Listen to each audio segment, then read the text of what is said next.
মানুষ বড়ই বিচিত্র প্রাণী। অধিক থেকে অধিকতর ধন লাভ করার চেষ্টায় নিজের শরীরকে নষ্ট করে ফেলেন, নিজের শক্তি হারিয়ে ফেলেন, নিজের সামর্থ্য হারিয়ে ফেলেন। আর যে ধন লাভ করেন সেটা কোথায় যায়? সেই শক্তি, সেই সামর্থ্যকে আবার ফিরে পাওয়ার জন্য। আর কিছু মানুষ জীবন এমনভাবে যাপন করেন যেন তা কখনোই শেষ হবে না, কিন্তু শেষ তো সবারই হবে। আর যখনই শেষটা কাছে চলে আসে তখন মানুষ এটা বুঝতে পারেন যে সে জীবনকে উপভোগ করেননি। তার কারণটা কি? লালসা। এই লালসা জন্ম দেয় লোভকে, আর এই লোভ জন্ম দেয় আপনারই বিনাশকে। সেই জন্য আজ আপনার কাছে যা কিছু আছে, যেমনটা আছে তার সাথে জীবন যাপন করুন, পূর্ণরূপে যাপন করুন। আপনার কাছে যতই ধন, শক্তি, মান থাকুক, তা সবার মধ্যে ভাগ করতে শিখুন। ভাগ করলে ভালোবাসা বাড়ে, আর এই ভালোবাসা দ্বারা জীবন আরো সুখময় হয়ে ওঠে।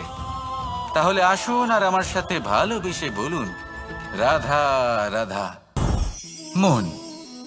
জীবনে যখনই কোনো বস্তু বা সুখ স্বাচ্ছন্দ্য অধিক মাত্রায় আপনার কাছে চলে আসে, তখন নিজেকে শ্রেষ্ঠ মনে করার একটা প্রবণতা দেখা যায়, যা হয় আত্মবিশ্বাসে পরিণত হয়, নয়তো অহংকারে।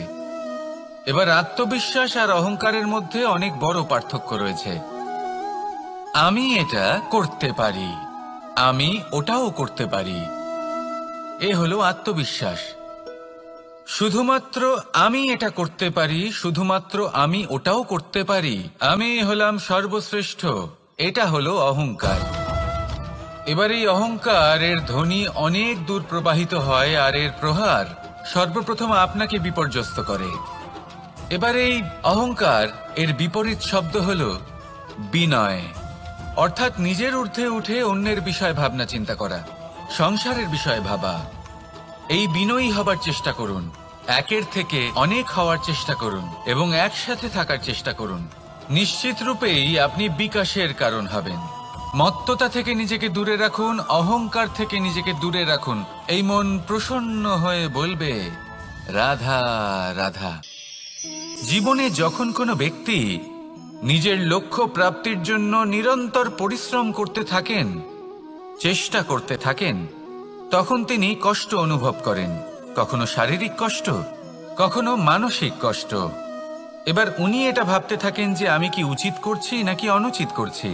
কারণ অন্যদিকে এমন একজন ব্যক্তিও আছেন যিনি একদমই পরিশ্রম, চেষ্টা করছেন না। তিনি মদিরা পান করেন, বিলাসিতায় জীবন কাটান, অলস প্রকৃতির হয়ে ওঠেন, নিদ্রাতে বিলীন হয়ে থাকেন আর ভাবেন যে তিনি সুখ লাভ করছেন। কিন্তু এরকম কেন হয়? কারণ যখন আমরা সৎ পথে থাকি, উচিত পথে চলি, লক্ষ্য প্রাপ্ত করার জন্য চেষ্টা করতে থাকি, তখন আমাদের ভেতরে থাকা নেতিবাচক শক্তি এবং পাপ এই দেহকে ত্যাগ করে দেয়। আর এই অনুভূতিটাই আমাদের দুঃখের অনুভূতি দেয়, কষ্ট দেয়। এবার সেখানে যদি আমরা কুপথে চলি, অনুচিত পথে চলতে থাকি, তাহলে আমাদের ভেতরে থাকা পুণ্য এবং ধনাত্মক শক্তি আমাদের দেহ ত্যাগ করে দেয়। আর এই অনুভূতির কারণেই আমরা সুখ অনুভব করি। কিন্তু কখনো ভাববেন যে এই সুখ বেশি সময় পর্যন্ত থাকে না। সেই জন্য সবসময় মনে রাখবেন, যদি আপনি জানেন যে এটাই আপনার লক্ষ্য, এটাই উচিত পথ, শুভ পথ, তাতে নিরন্তরভাবে এগিয়ে যেতে চেষ্টা করতে থাকুন। এই কষ্ট আপনাকে সুখের পরাকাষ্ঠায় কখন পৌঁছে দেবে তা আপনি জানতেই পারবেন না। আসুন আমার সাথে ভালোবেসে বলুন, রাধা রাধা।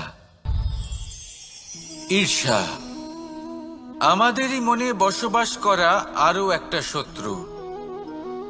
তবে এই শত্রু কখনো কখনো আমাদের জন্য লাভদায়কও হতে পারে, কিন্তু যদি আমরা সতর্ক না থাকি তাহলে সেটা ততটাই ঘাতক হয়ে উঠতে পারে। যদি আপনার কোনো প্রতিদ্বন্দ্বী থেকে থাকে যে এগিয়ে চলেছে, তাকে দেখে আপনার মনে ঈর্ষা উৎপন্ন হয়, আর ঈর্ষাবশত আপনি নিরন্তর চেষ্টা করতে থাকেন, পরিশ্রম করতে থাকেন সামনে এগোনোর জন্য, তাহলে তার দ্বারা আপনার বিকাশই হবে। কিন্তু কিন্তু যদি আপনি নিজের বিরোধীকে শেষ করতে দেওয়ার জন্য অগ্রসর হন, তাকে বিনাশ করার জন্য অগ্রসর হন, তাহলে এই ঈর্ষা প্রথমে আপনার বিনাশ অবশ্যই করবে। একটা কথা আছে, এটা পশু প্রবৃত্তি, আপনি শুধুই নিজের বিকাশের কথা ভাববেন। তিনিই হলেন প্রকৃত মানুষ, যিনি অন্য মানুষের জন্য প্রাণও দিতে পারেন। এই ঈর্ষা যদি আপনাকে বিকাশের পথে নিয়ে যেতে পারে তাহলে খুবই ভালো। যদি আপনাকে অন্য কাউকে বিনাশ করে দেওয়ার পথে অগ্রসর করে তাহলে তার থেকে দূরে থাকাই ভালো। যেমন ধরুন, আপনার কাছে একটা সূচ আছে যার দ্বারা আপনি ছেঁড়া কাপড়ও সেলাই করতে পারবেন বা অন্য কারোর পাত্রে ছিদ্রও করে দিতে পারবেন। আপনি কি চাইবেন, নিজের বিকাশ নাকি অন্য কারোর বিনাশ? সিদ্ধান্ত আপনারই। আসুন আর আমার সাথে ভালোবেসে বলুন, রাধা রাধা। বিষ এবং অমৃত, এর ভিত্তিতেই সংসার চক্র চলতে থাকে। যখন সমুদ্র মন্থন হয়েছিল তখন এই দুই প্রাপ্ত হয়েছিল। প্রথমে বিষ পাওয়া গেল, তারপর অমৃত। জীবন মন্থন করলেও এগুলো লাভ করা যায়। এবার এই যে বিষ, তা হলো অমৃতের থেকে অনেক বেশি শক্তিশালী এবং সেই জন্যই অনেক বেশি ঘাতকও। এবার বোঝার চেষ্টা করি এই বিষ আসলে কি। যে কোনো বস্তু বা কোনো ভাব যদি মাত্রার থেকে বেশি পরিমাণে আপনার কাছে থাকে, প্রয়োজনের থেকে বেশি আপনার কাছে থাকে, তাহলে সেটা আপনার কাছে বিষ সমান হতে পারে। তা সে ধন হোক, শক্তি হোক, সম্মান হোক, ইত্যাদি ইত্যাদি। যদি আপনার কাছে এমন কিছু থেকে থাকে যা মাত্রার থেকে বেশি পরিমাণে আপনার কাছে আছে, তাহলে তাকে ভাগ করতে শিখুন। যদি আপনি ভাগ করতে শিখে যান তাহলে এই বিষই আপনার জন্য অমৃতে পরিণত হবে, আর তাদের কাছেও অমৃত সমান হয়ে উঠবে যাদের এই সাহায্যের প্রয়োজন। তাহলে ভাগ করে নিতে শিখুন আর আমার সাথে ভালোবেসে বলুন, রাধা রাধা। কোনো বাড়িতে, কোনো পরিবারে যখন কারোর জন্ম হয় তখন তা কত সুখের মুহূর্ত হয়। সেই ছোট্ট সন্তান যখন কিছুটা বড় হয়, সে হাঁটার চেষ্টা করে, আর সেই প্রক্রিয়াতেও খুব বড় একটা শিক্ষা লুকিয়ে রয়েছে, ঠেলে দেওয়া। যখন আপনি হাঁটতে চান, সামনে এগোতে চান, তখন আপনি কি করেন? নিজের পায়ের তলার যে মাটি তাকে আপনি পেছনে ঠেলে দেন। ব্যাস, এই একই জিনিস তো জীবনেও শিখতে হবে। এবার যদি আপনি জ্ঞানের পথে অগ্রসর হতে চান তাহলে অজ্ঞানতাকে পেছনে সরিয়ে দিতে হবে। যদি আপনি প্রকাশের দিকে এগোতে চান তাহলে অন্ধকারকে পেছনে সরিয়ে দিতে হবে। যদি আপনি ভবিষ্যতে সফল হতে চান তাহলে অতীতের যে অসফলতাগুলিকে পেছনে সরিয়ে দিতে হবে। যে জল বইতে বইতে থেমে যায় তাকে আমরা নালা বলে থাকি, তার থেকে দুর্গন্ধ বের হয়। কিন্তু যে জল বইতেই থাকে তাকেই আমরা পবিত্র জল বলি। তাহলে আপনিও কর্ম করতে থাকুন, কখনো থামবেন না, আর আমার সাথে ভালোবেসে বলুন, রাধা রাধা। যোগাসন। যোগাসনে আসন অত্যন্ত গুরুত্বপূর্ণ। এবার আমি বলবো সবথেকে শ্রেষ্ঠ আসন কোনটি। আশ্বাস। নিজেকে আশ্বস্ত করতে থাকুন যে আমি আছি, সব ঠিক হবে, যা হচ্ছে ভালোর জন্য হচ্ছে। এই আশ্বাস আপনাকে জীবনে এমন ধনাত্মক বিশ্বাস দেবে যে আপনি বড় বড় সমস্যার সমাধান করতে পারবেন। এবার যদি কথা বলি সবথেকে কঠিন সময়ের, তাহলে সেটা হলো বিচ্ছেদের। যা মা সীতাকে সহ্য করতে হয়েছে শ্রীরামের জন্য, রাধা কৃষ্ণকেও সহ্য করতে হয়েছে। যে ব্যক্তি বিচ্ছেদের সময় সঠিক পথে চলে এসেছে সে জীবনে অনেক শ্রেষ্ঠ স্থানে অবশ্যই পৌঁছতে পারবে। এবার যদি কথা বলি সবথেকে জরুরি এবং গুরুত্বপূর্ণ সময়ের, তাহলে সেটা হলো সংযোগ। সকলকে সাহায্য করতে থাকুন। আপনি অন্যদের সাহায্য করে তাদের যত আনন্দ দিতে পারবেন ততটাই আনন্দ আপনারও জীবনে অবশ্যই আসবে। আসুন আর আমার সাথে ভালোবেসে বলুন, রাধা রাধা। কামবোধ। এটাই আপনার অন্তরের প্রথম শত্রু। বেশিরভাগ মানুষই কামবোধ বলতে লালসা বোঝেন, কিন্তু এটা সম্পূর্ণ সত্য নয়। কামের আসল অর্থ হল কামনা। এটা খুবই সহজ ব্যাপার। মনুষ্য শরীর থাকলে, মানুষের মন থাকলে এই কামনা অবশ্যই থাকবে। এবার এটাই দেখতে হবে যে এই কামনা নেতিবাচক কামনা নাকি ইতিবাচক কামনা। অন্য কারোর জিনিসে নজর দেওয়া, অন্য কোনো মানুষের উপর নজর দেওয়া, কোনো অনুচিত বস্তুর দিকে নজর দেওয়া, এই নেতিবাচক কামনা। আর এই দুষ্কামনা মানুষকে দিয়ে অপকর্ম করাবেই করাবে। তাই মনে রাখবেন, যে ব্যক্তি নিজের কামনাকে নিয়ন্ত্রণে রাখতে পারেন তিনি সঠিক পথেও থাকেন, সঠিক লক্ষ্যে পৌঁছতেও পারেন। যিনি কামনা নিয়ন্ত্রণে রাখতে পারেন না তিনি তার পথও হারিয়ে ফেলেন এবং লক্ষ্যচ্যুতও হন। তাই মনে রাখবেন, নিজের কামনাগুলিকে নিয়ন্ত্রণে রাখুন। কাম নামক এই শত্রুর ওপর বিজয় লাভ করুন। আর আমার সাথে ভালোবেসে বলুন, রাধা রাধা। ক্রোধ আপনার অন্তরের আরো একটা শত্রু। এই ক্রোধ আসলে কি?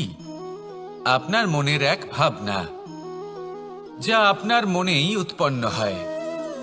এই মন আত্মার সাথে যুক্ত থাকে।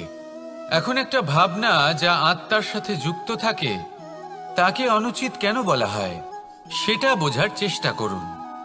ক্রোধ কখনো কখনো জরুরি হয়, বিশেষ রূপে তখন যখন আপনি সঠিক পক্ষে দাঁড়িয়ে রয়েছেন এবং সামনের ব্যক্তি অধর্মের পক্ষে রয়েছেন আর বিনম্রভাবে মানছেন না। যেমন শ্রীরাম ক্রুদ্ধ হয়েছিলেন সাগরের ওপর।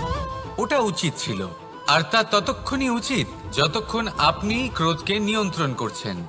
যদি ক্রোধ আপনাকে নিয়ন্ত্রণ করতে শুরু করে তাহলে পরিস্থিতি এমনও হতে পারে, ধরুন একজন ব্যক্তির প্রতি ক্রোধের কারণে আপনি তার ক্ষতি করতে চান। আপনি একটা কয়লা হাতে নিলেন আর সেই কয়লা সামনের ব্যক্তির ক্ষতি করার পূর্বে আপনার হাত জ্বালিয়ে দেবে। ব্যাস, ক্রোধ এটাই করে। সর্বপ্রথম আপনার ক্ষতি করে, আপনার বিবেক হরণ করে নেয়, আপনি আপনার নিয়ন্ত্রণ হারিয়ে ফেলেন আর সবকিছু নষ্ট হয়ে যায়। বেশিরভাগ মানুষ ক্রোধে এমন সিদ্ধান্ত নেন যে সেটা তাদেরই বিনাশের কারণ হয়ে দাঁড়ায়। আর কিছু মানুষ বলেন যে আমাদের জীবনে এত যন্ত্রণা আছে, এত সংকট আছে যে ক্রোধ উৎপন্ন হবেই। আর এরকম সময় এটাই উচিত হবে যে আপনি নিজেকে ক্রোধের থেকে দূরে রাখুন আর তারপর সমস্যার নিবারণ করুন। আর এই নিবারণই আপনার জীবনকে একটা শ্রেষ্ঠ স্তরে পৌঁছে দেবে। তাহলে ক্রোধ থেকে দূরে থাকুন, সুপ্রসন্ন থাকুন আর আমার সাথে ভালোবেসে বলুন, রাধা রাধা। লোভ আপনার অন্তরের আরো একটা শত্রু। দেখতে গেলে এটা একটা শব্দ, একটা সংস্কৃত শব্দ। লব ধাতু থেকে উৎপন্ন হয়েছে। এর অর্থ কিছু লাভ করা। কিছু লাভ করা অনুচিত নয়, আরো কিছু লাভ করাও অনুচিত নয়, কিন্তু সব থেকে বেশি আমি লাভ করব, আমি আরো চাই, আরো বেশি চাই, আরো বেশি পেতে চাই। এটাই হলো লোভ। আর এই লোভ যখন গ্রাস করে তখন আপনি যা পেতে চান, সে ধনই হোক বা মানই হোক, তা অর্জন করার জন্য মানুষ যে কোনো স্তরে পৌঁছে যেতে পারে। যদি মানুষ ধন অর্জন করতে চান তাহলে তার জন্য তারা অধর্মের পথেও চলতে পারেন।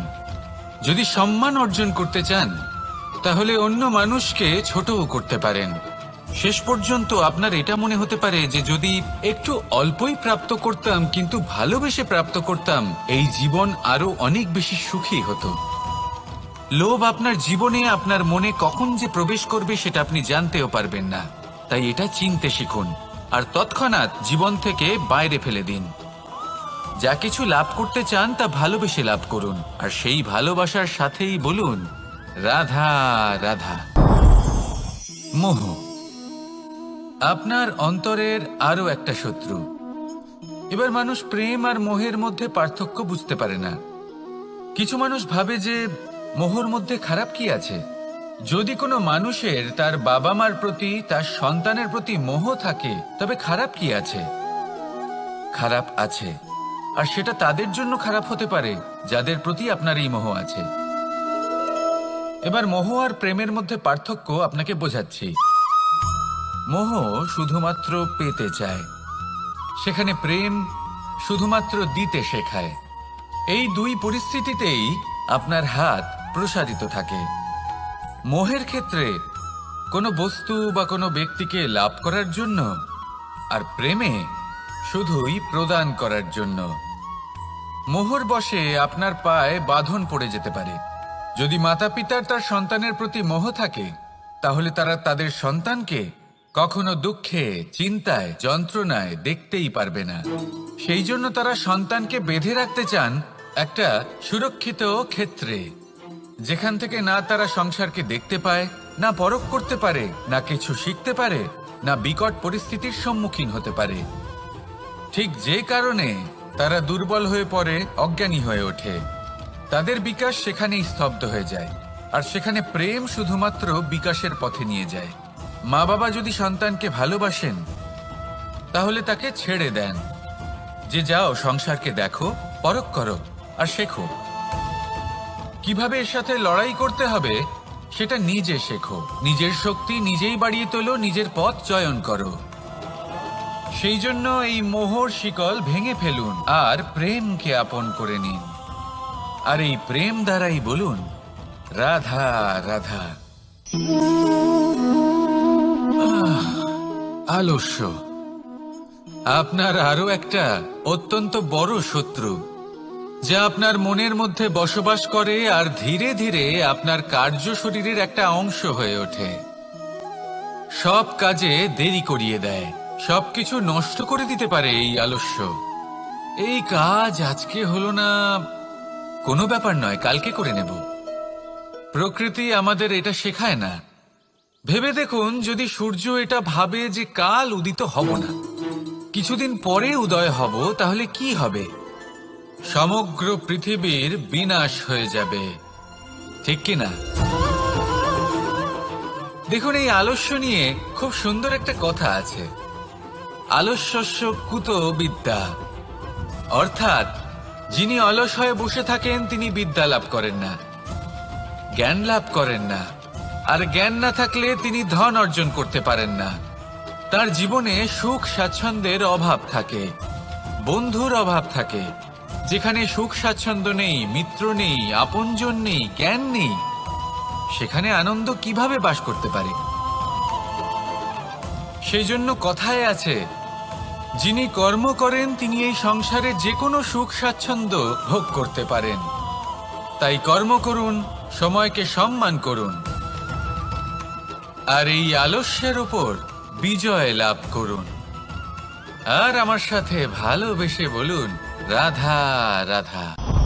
জীবনে যদি আপনি বন্ধু লাভ করতে চান, তাহলে আপনাকে অনেকগুলো কাজ করতে হবে।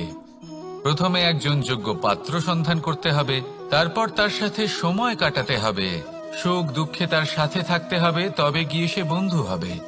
কিন্তু যদি আপনি শত্রু খুঁজতে চান, তাহলে কোথাও যাওয়ার দরকার নেই, কারণ আপনার সব থেকে বড় শত্রু আর কোথাও নেই, আপনারই মনের মধ্যে, আপনার চেতনায় রয়েছে। ক্রোধ, মোহ, লোভ, কাম, মদ, মাৎসর্য। এ এমন 6 সব থেকে বড় শত্রু, যা আপনার আগামী 7 জন্ম নষ্ট করে দিতে পারে, যদি আপনি এদের না সামলাতে পারেন। এবার এদের সাথে যদি যুদ্ধ করতে হয়, তাহলে একটা মহাভারতের মতো দেখুন, যেখানে অর্জুনও আপনি আর কৃষ্ণও সেই আপনি। কারণ এই যুদ্ধ আর অন্য কারোর সাথে নয়, বরং নিজের সাথে।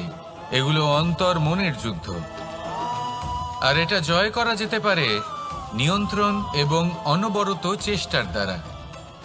তাই এটাই করুন, এই 6 শত্রুকে পরাজিত করুন এবং আমার সাথে ভালোবেসে বলুন, রাধা রাধা। বেশিরভাগ মানুষই এই কথা জানেন যে আমাদের শরীর 5টি তত্ত্ব দ্বারা নির্মিত, যাকে আমরা পঞ্চতত্ত্ব বলি: জল, অগ্নি, বায়ু, ধরিত্রী এবং আকাশ। এবার এই কথা আমরা সকলে জানি, কিন্তু এগুলোর সাথে কিছু গুণ জড়িয়ে রয়েছে যেগুলো আমরা দেখতে পাই না। যদি এই গুণগুলি আমরা আত্মসাৎ করতে শিখে যাই, তাহলে সাক্ষাৎ পরমেশ্বরের দর্শন আমরা পেতে পারি। যদি কথা বলি প্রথম তত্ত্বের, জলের কথা, জল যা প্রত্যেক জ্বলনকে শীতলতা প্রদান করে। এই জলকে দেখুন, যা শুধু প্রবাহিত হতে জানে, থামতে জানে না। জল পাথরের সাথে সংঘর্ষ করতে জানে, যার পথে অনেক বাধা আসে, কিন্তু সে প্রবাহিত হতে থাকে। নিরাকার হলো এই জল, যে কোনো পাত্রেই রাখুন না কেন তার আকার ধারণ করে নেবে। এটাই হলো এর বিশেষত্ব এবং এটাই হলো আমাদের শিক্ষা। কিভাবে প্রবাহমান থাকতে হবে, কিভাবে আমাদের থামলে চলবে না, তাতে আমাদের পথের মধ্যে যতই যেরকমই সমস্যা আসুক না কেন, আমাদের এই জলের মতোই নিরাকার হয়ে যে কোনো পরিস্থিতিতেই প্রবাহমান থাকতে হবে। এই শিক্ষাই জলের থেকে লাভ করুন আর আমার সাথে ভালোবেসে বলুন, রাধা রাধা। পঞ্চতত্ত্বের মধ্যে দ্বিতীয় তত্ত্ব হল ধরণী, ভূমি, যাকে আমরা ধরণী মাতা বলি। এই ধরণী ধৈর্য ধারণ করে, আর এর ওপরেই আমাদের সমগ্র সংসার নির্ভরশীল। কারণ এই ভূমি সহ্য ক্ষমতা রাখে, এর সহ্য ক্ষমতা হলো অপরিসীম। সন্তান যতই আঘাত প্রদান করুক না কেন, প্রেম পূর্বক সহ্য করে আর তার বদলে অমূল্য রত্ন প্রদান করে। সন্তান যদি হাল চালায়, তাহলে তার বদলে তাকে অন্ন প্রদান করে। এটাই হলো ধরণী। এবার এর থেকে আমরা কি শিক্ষা পেতে পারি? এটাই যে কারোর জন্য কিছু করা বা কাউকে কিছু দেওয়া মনে কোনো কামনা ছাড়াই। আর এই কথাটা বুঝে যান, যদি কারোর জন্য কামনা না রেখে বা কোনো পাওয়ার আশা না রেখে কারোর জন্য কিছু করেন বা কারোকে কিছু দেন, যদি এটা আপনি শিখতে পারেন, তবে আপনি ভালোবাসতে শিখে গেছেন। আর সেই জন্যই এই ধরিত্রীকে মাতা বলা হয়। কারণ মাতা শুধু উনি নন যিনি গর্ভে সন্তানকে ধারণ করেন, মাতা তো উনিও যিনি জীবন বাঁচতে শেখান, যিনি জীবন বাঁচার উদাহরণ প্রদান করেন। তাহলে ধরণীর থেকে এই নিঃস্বার্থ ভাব শিখুন, নিঃস্বার্থ ভালোবাসা শিখুন, আর এই ভালোবাসার সাথেই বলুন, রাধা রাধা। বায়ু পঞ্চতত্ত্বের মধ্যে তৃতীয় তত্ত্ব। কেউ একে সমীর বলে, আবার কেউ একে পবন বলে। প্রথম কথা হলো এটাই যে এই বায়ু আমাদের জীবন দান করে প্রতিদিন, প্রত্যেক মুহূর্তে। এই বায়ুর কারণেই আমরা নিঃশ্বাস নিতে পারি, জীবিত থাকতে পারি। এই বায়ুই হলো সেই যা সকল মেঘেদের একত্রিত করে একটি স্থানে আর বর্ষা ঘটায়। আর এই বর্ষার কারণেই এই ধরিত্রীতে অন্ন উৎপন্ন হয়। এই বায়ুকে দেখুন, কখনো এতটা সৌম্য যে আপনার কোনোই তফাৎ বোধ হয় না, আর কখনো কখনো এমন রূপ ধারণ করে ফেলে যে অনেক বড় বড় পর্বতের আকার পর্যন্ত বদলে ফেলে। এটাই হলো বায়ুর বিশেষত্ব। বায়ু শেখায় যে সময়ের সাথে সাথে বইতে থাকো, সকলকে জীবন দান করো, সকলকে সাহায্য করো, কিন্তু যখন বিপদ সামনে আসবে তখন দৃঢ় হয়ে সম্মুখীন হও। বাধা অনুযায়ী নিজেকে গড়ে নিতে হবে, আর কখন কতটা কঠোর হতে হবে আর কখন কতটা সৌম্য হতে হবে, এটা বায়ুকে দেখে শিখুন আর আমার সাথে ভালোবেসে বলুন, রাধা রাধা। অগ্নি চতুর্থ তত্ত্ব, সব থেকে বেশি গুরুত্বপূর্ণ কিন্তু তার থেকেও বেশি ভয়াবহ। কখনো অগ্নিকে নিয়ন্ত্রিত রূপে উনুনে জ্বলতে দেখেছেন? এই অগ্নি আমাদের খাবার বানাতে সাহায্য করে, যা আমাদের শক্তি প্রদান করে। কিন্তু এই অগ্নি যখন বিচলিত হয়ে, অনিয়ন্ত্রিত হয়ে কোনো বনের আগুন হয়ে ওঠে, তখন মহা বিনাশ ঘটে যায়। আপনারই অন্তরের ঊর্জা হলো এই অগ্নি। এটা আপনার শক্তিও, আপনার ক্রোধ। একে ব্যবহার কিভাবে করবেন তা আপনারই হাতে। যদি কোনো ব্যক্তি নিজের অন্তরের এই ঊর্জাকে ব্যবহার করেন শক্তির রূপে, তাহলে সে বিকাশ ঘটাতে পারে, নির্মাণ ঘটাতে পারে। কিন্তু যদি কোনো ব্যক্তি তার অন্তরের ঊর্জাকে বিধ্বংসী অস্ত্র বানিয়ে ফেলেন, তাহলে নিশ্চিত রূপে মহা বিনাশ ঘটতে পারে, যাতে বিনাশ তারও অবশ্যই হবে। অনেক বছর পূর্বে এমনই এক আগুনের দ্বারা এই সুন্দর পৃথিবীর নির্মাণ হয়েছিল, আর অনেক বছর পূর্বে এমন এক আগুনেই সমস্ত জীব এবং সংসার বিলুপ্ত হয়ে গেছিল। এবার আপনি আপনার অন্তরের ঊর্জা দ্বারা বিনাশ ঘটাতে চান নাকি নির্মাণ ঘটাতে চান, সেই সিদ্ধান্ত আপনারই। আসুন আমার সাথে ভালোবেসে বলুন, রাধা রাধা। পঞ্চম তত্ত্ব, আকাশ, নব, ব্যোম। আসলে কোনো ভ্রম নাকি সত্য? ভ্রম তো হতে পারে না, কারণ ভ্রমের মধ্যে কেউ বাঁচতেই পারে না। আর যদি সত্য হয় তাহলে এতটাই বিশাল যে আমাদের চোখের থেকে, আমাদের ইন্দ্রিয়ের থেকে, আমাদের মস্তিষ্কের থেকে, আমাদের চিন্তা ভাবনার থেকেও অনেক ঊর্ধ্বে, যাকে আমরা বুঝতেই পারি না। এটা যতটাই বিশাল আকার, ঠিক ততটাই সরল। এই আকাশ যতই অন্ধকারাচ্ছন্ন, ততটাই আলোর প্রকাশ প্রদান করে থাকে।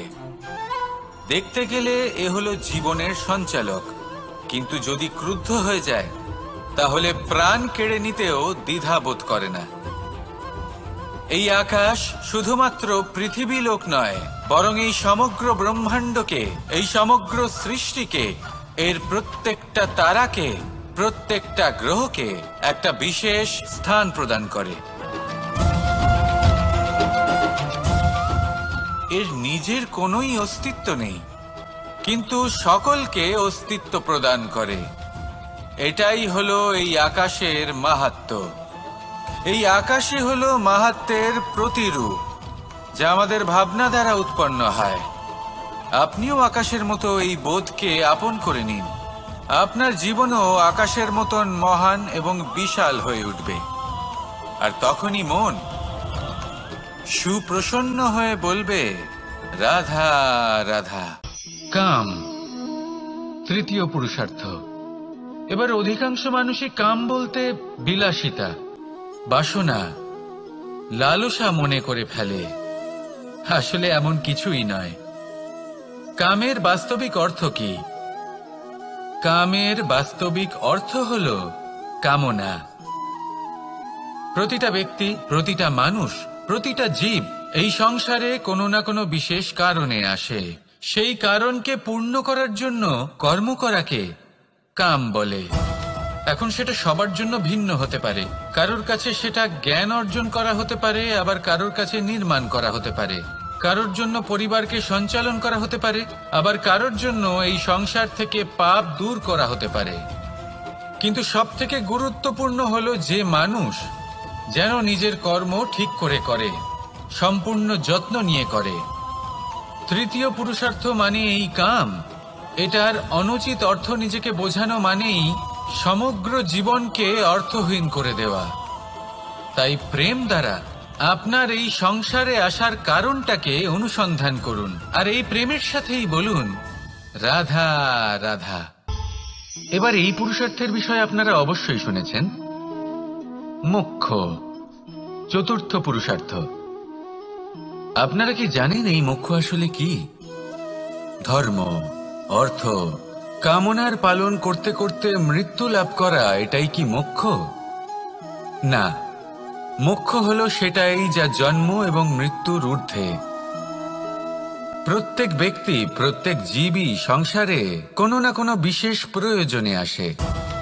ধর্মপথে, সৎপথে অর্থ উপার্জন করা, প্রয়োজনকে পূর্ণ করার চেষ্টা করতে করতে সেই প্রয়োজনকে পূর্ণ করা তাকে মুক্তির পথে নিয়ে যায়, যা হলো মোক্ষ।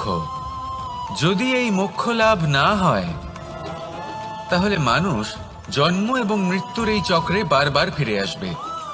তাই নিঃস্বার্থভাবে সদ্ভাব নিয়ে কর্ম করুন, সকলকে ভালোবাসুন, আর আমার সাথে বলুন, রাধা রাধা। কখনো কখনো আমরা খুব ব্যথিত হয়ে পড়ি। আমরা নিজেদের পরিবারের জন্য এত কিছু করি, আর তারা আমাদের দেখলেই ভয়ভীত হয়ে পড়ে, আমাদের দেখলে বিরক্ত হয়।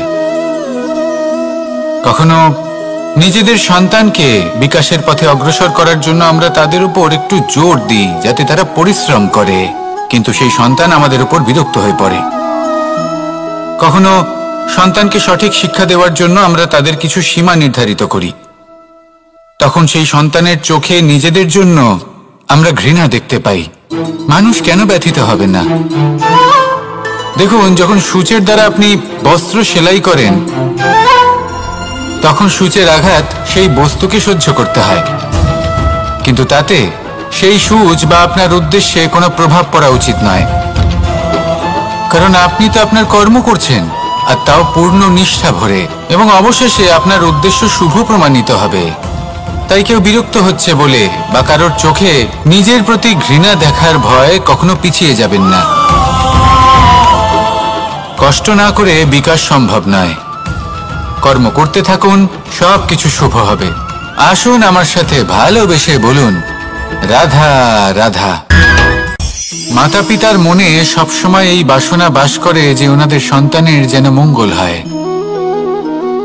নিজের সন্তানকে সেই সবকিছু দেওয়ার সবসময় চেষ্টা করতে থাকেন যেগুলো তারা নিজেরা নিজেদের জীবনে কখনো পেতে পারেননি, এবং এই প্রক্রিয়ায় সবথেকে গুরুত্বপূর্ণ বিষয়টি ভুলে যান, নিজের সন্তানকে সেই জিনিস দেওয়া যেটা উনি সবথেকে আগে পেয়েছেন। আমি ধনের কথা বলছি না, আমি বলতে চাইছি নিজের অভিজ্ঞতা দ্বারা ওনারা যে মানসিক স্থিতি লাভ করেছেন,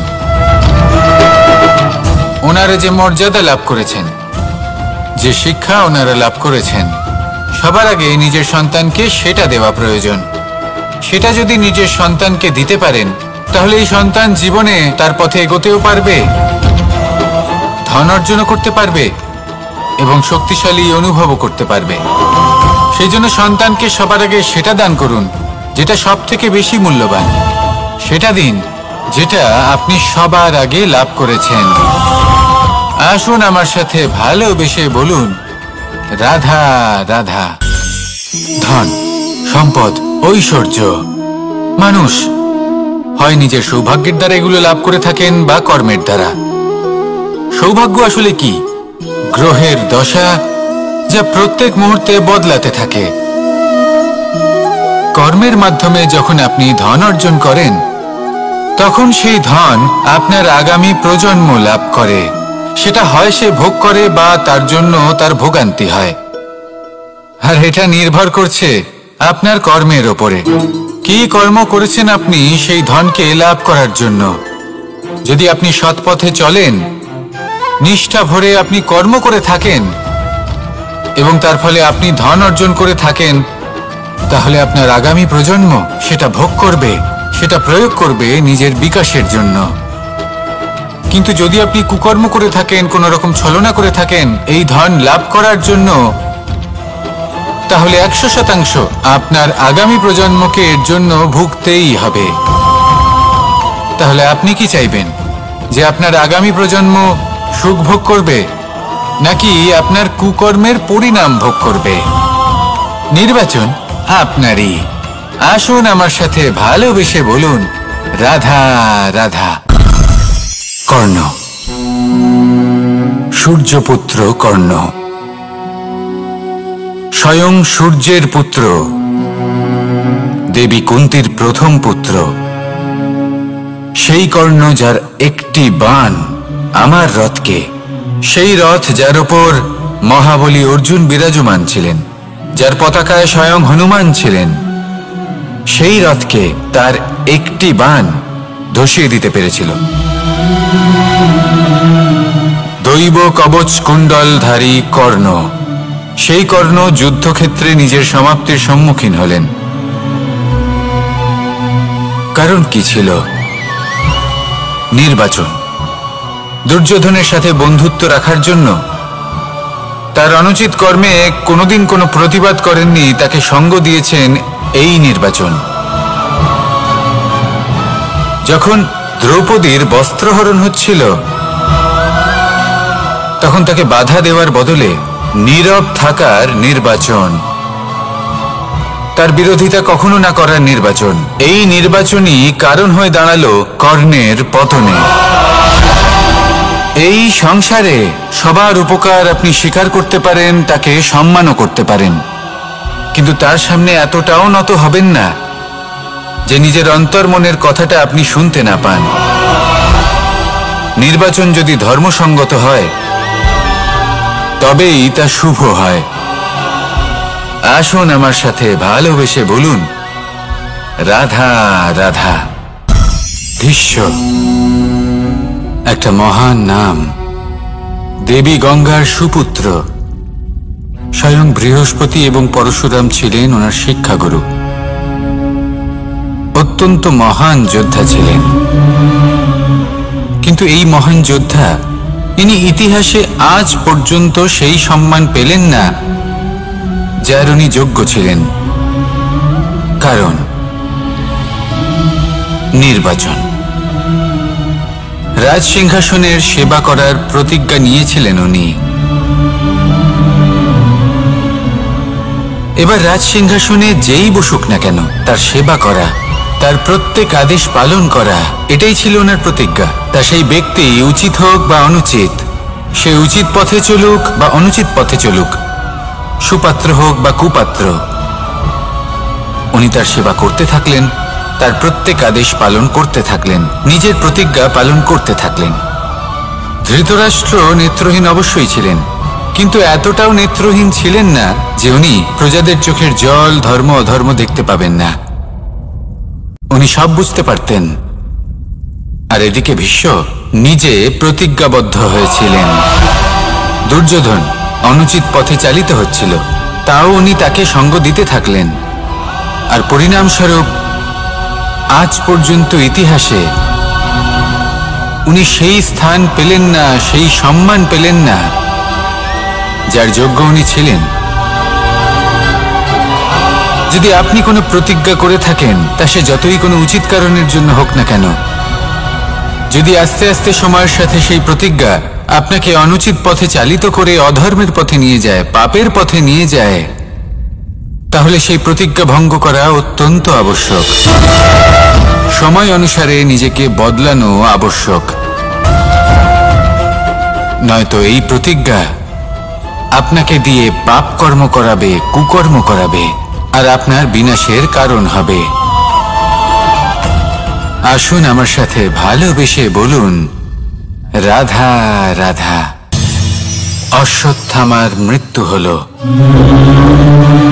কেউ জানে না সে মানুষ নাকি হাতি। এই বাক্য কে বলেছিলেন? সাক্ষাৎ ধর্মরাজ যুধিষ্ঠির। সেই যুধিষ্ঠির যিনি নিজের জীবনে কখনো মিথ্যে বলেননি, কিন্তু উনি এমন কিছু নির্বাচন করেছিলেন যার জন্য চিরকাল শুধুই মহারাজ যুধিষ্ঠির হয়ে থেকে গেলেন। কখনো অভিমন্যুর সমান হতে পারলেন না। যখন দ্রুত ক্রীড়ার আমন্ত্রণ এসেছিল তখন মহারাজ যুধিষ্ঠির সেটা অস্বীকার করতেই পারতেন,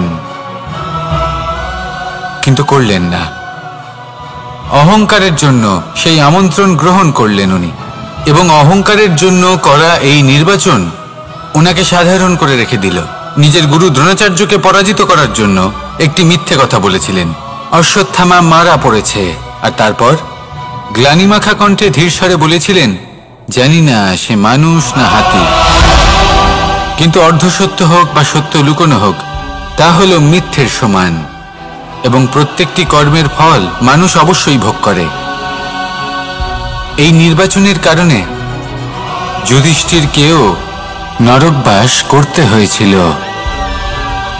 তাই নিজের কর্ম শ্রেষ্ঠ করে তুলুন, কারণ এটাই সুনিশ্চিত করবে যে আপনি এই সংসার থেকে বিদায় নেওয়ার পরেও জীবিত থাকবেন নাকি নয়।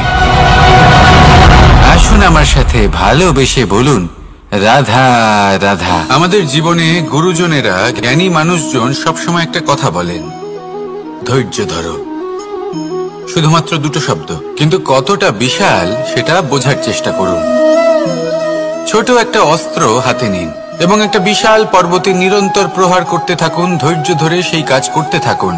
এমন একদিন আসবে এই বিশাল পর্বতে আপনি একটা পথ তৈরি করবেন। কোনো ধনুর্ধর যখন নিজের বিদ্যা অর্জন করেন তখন তাকেও ধৈর্য ধরতে হয়, তার নিজেকে সময় দিতে হয়, তবেই সে ধনুর্বিদ্যা শিখতে পারে। সেইভাবে আমাদের জীবনেও ধৈর্য ধরার খুব প্রয়োজন। পরিবারে ধৈর্য রাখতে পারলে তাহলে আস্তে আস্তে দেখবেন প্রেম বৃদ্ধি পাচ্ছে। সমাজে যদি ধৈর্য রাখতে পারেন তাহলে আস্তে আস্তে এই সমাজ আপনাকে সম্মান করবে। যদি নিজের জীবনে ধৈর্য রাখতে পারেন তাহলে নিজে থেকেই আত্মবিশ্বাস বাড়বে, নিজের বিকাশ হবে। জীবনে সবই সম্ভব যদি ধৈর্য রাখতে পারেন। হয়তো আস্তে আস্তে হবে, কিন্তু হবে অবশ্যই। শুধু ধৈর্য রাখুন, কারণ ধৈর্যই সব থেকে বড় পুঁজি। আসুন আর আমার সাথে ভালোবেসে বলুন, রাধা রাধা।